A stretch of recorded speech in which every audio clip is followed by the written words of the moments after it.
Bueno, pues regresamos con el mismo tema. Yo creo que es muy importante seguir comentando sobre el papel que está jugando la prensa, porque siento que está siendo manipulada por el poder. ¿O trae su agenda? No. ¿Pero cuál es la agenda?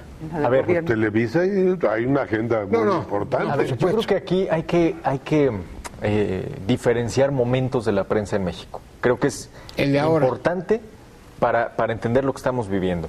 Antes la prensa solo reflejó, me estoy hablando de décadas atrás, el espíritu del poder. Es decir, no se podía ir en contra de lo que dictaba el poder. Pero hoy hay una multiplicidad de agendas que acompañan a la agenda del poder y no siempre están de acuerdo con el poder. Es decir, los mismos medios ya tienen una agenda propia. ¿Por qué? Pues porque tienen hospitales, porque tienen gasolineras, porque tienen constructoras, porque tienen líneas de teléfono celular, tienen televisoras. Bueno, son verdaderos conglomerados mediáticos en el mejor de los casos. Ya también hay aerolíneas, etcétera, etcétera, etcétera. Entonces, tienen una multiplicidad de intereses también que se refleja cuando uno ve el periódico. Tan es así que yo animo a que quien quiera haga el ejercicio. En el debate de la ley de telecomunicaciones, que revisen lo que decían algunas plumas. Lo que dicen sobre Slim o Televisa es perfectamente lo que opinan después sobre una constructora u otra, sobre el tema de Cuauhtémoc Gutiérrez o no. Es decir, saben a qué temas se meten, cómo lo seleccionan en función de ese filtro que es el interés económico. Pepe, pero algo más, hoy los empresarios ya aprendieron a utilizar a la prensa, y entonces ya participan. Sí, claro. Ya dan opiniones. El filtro que debe tener la prensa es quién dice esto. Porque hoy con que salga un asambleísta de no sé dónde... Y también el criterio del lector, ¿no? No, pues claro. Pero mira, ya por ejemplo, ahorita ya los grupos de poder se percataron con mucha claridad, entre ellos yo creo que es Slim, que más vale medio en la mano que el dinero en el banco. Porque la guerra la ganó el control de los medios de comunicación y el control político lo tienen los medios de comunicación. Y él es el hombre más rico del mundo y no pudo lograr lo que logró Televisa en las reformas recientes, por las componendas con el poder. El asunto está en que esto va a provocar, con los partidos bananas que tenemos aquí en el país, que ya son 10 bananas, que a partir del próximo cada diputado creció la mano de plátano. Los diputados, no solamente los diputados Televisa y TV Azteca, Bimbo, Sabritas, van a ver cuántas grupos empresariales van a meter diputados por todos lados, en el mismo que se reelijan 3-4 veces, a manera de cubrir sus intereses en las cuestiones fiscales y cuestiones legales. Y más ahorita, ¿no? Vamos a ver una manipulación de la esfera política sin precedentes. De verdad, sería cosa de analizar en su momento, pero van a ver qué cantidad de gente se va a filtrar a través de sus partidos nuevos y los que están establecidos, que van a ser representados de grupos empresariales o de grupos de poder económico, que van a cuidar los intereses de ellos adentro. Para pronto, el grupo parlamentario de Televisa y Azteca va a crecer, porque tienen que cuidar que lo que lograron no se vaya, caiga abajo. Slim va a querer su grupo para proteger sus intereses. Y ahí van los demás. Entonces, aquí la política con la famosa reelección hasta por 3 periodos va a generar que los espacios políticos se vayan cerrando y que quien quiera participar políticamente tenga que abrir los espacios de otra forma. ¿Pero por qué sucede eso? Hoy, por ejemplo, veo venir que los constructores van a querer sus espacios en los periódicos porque no han sido bien tratados. Si se habla de que se les ha dado un presupuesto como nunca lo ha habido, han quedado en pocos grupos. ¿Dónde está ese presupuesto? Bueno, digo, porque sigue habiendo... Si sirve el dato, en el primer semestre del año tenemos un gasto neto ejercido 41% superior al 2013 y un decremento en el sector de la construcción de 3.5%. Algo no cuadra. Pero ¿cómo va a cuadrar, por ejemplo? ¿Cómo va a cuadrar? Nosotros nos dejaron 2 grandes proyectos que podrían haber dado un brinco Hidalgo, nos dejaron y ahora somos inmobiliarios. Aquí interesa Estado de México, punto y aparte. Todo Atlacomulco, todo el Estado de México, aeropuertos, carreteras, autopistas, todo. El Estado de México, prioridad 1. Siempre ha sido así. Sí, pero hoy se les pasó la mano. Con excepción de Calderón, y lo vamos a tocar, pues de que no ayudó a su estado. ¿No? Había más recato, había más cuidado en esos temas. Hoy en día sigue siendo el factor para designar los presupuestos poblacional, no el índice de pobreza, y los estados más atrasados, pues, vemos cómo pasar los presupuestos y los programas de infraestructura en criterios de otro tipo, y seguimos, ya nos cancelaron a Hidalgo los proyectos que había esperanza para desarrollar. No, había promesa, ¿no? Había un compromiso. Yo entendí que era un compromiso. ¿Qué va a pasar con lo de Pemex? Por lo menos que nos regresen el terreno para que se venda y se pague la deuda, porque no va a haber refinería y los deuda. Terrenos ya no son de Hidalgo.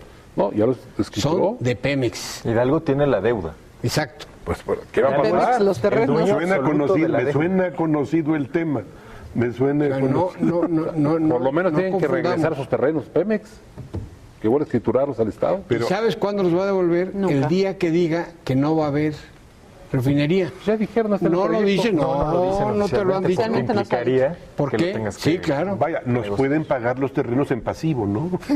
Con pero pedazos de pasivo laboral. Ya con eso, si se dice que no va a haber refinería por parte de Pemex, en ese momento Hidalgo sí puede exigir la devolución de los terrenos, pero no lo han dicho. Y por ahí pueden pasar muchos años. Lo mismo pasó con el aeropuerto. Se habló del aeropuerto y se habló 1000 veces. Y hoy el aeropuerto está va a estar en el Estado de México, pero tampoco va a estar. O sea, ya han pasado los meses desde que dijeron que iba a haber aeropuerto y yo no lo veo. Es que va contra toda la razón técnica, o sea, está muy, muy complicado. Yo nomás quiero que no se nos olvide cuando hablamos de cómo los presupuestos se reparten y todo eso, hay que tomar en cuenta la industria del moche. También, pero hay que la discrecionalidad y la corrupción con la que se mueve el presupuesto nacional. Pero va con los favoritismos, porque, por ejemplo, el aeropuerto lo iba a construir ICA, empresa mexicana. Hoy ICA no va a construir el aeropuerto hasta donde sabemos. Le acaba de dar solamente un puente de la carretera del tren. Lo va a construir OHL. Claro, ahora OHL empresa es la empresa española consentida. Y también hay otra portuguesa que, por supuesto que también. Pero ICA le dan migajitas como un puentecito, casi un túnel. Las obras más pequeñas. Pero en todo hay todo un sistema de la catafixia, en donde, bueno, te voy a pegar en esto, pero te voy a restituir en esto otro. Y entonces, por eso muchas acciones públicas no tienen sentido desde fuera. ¿Por qué esto? No, bueno, es que con esto estamos pagando.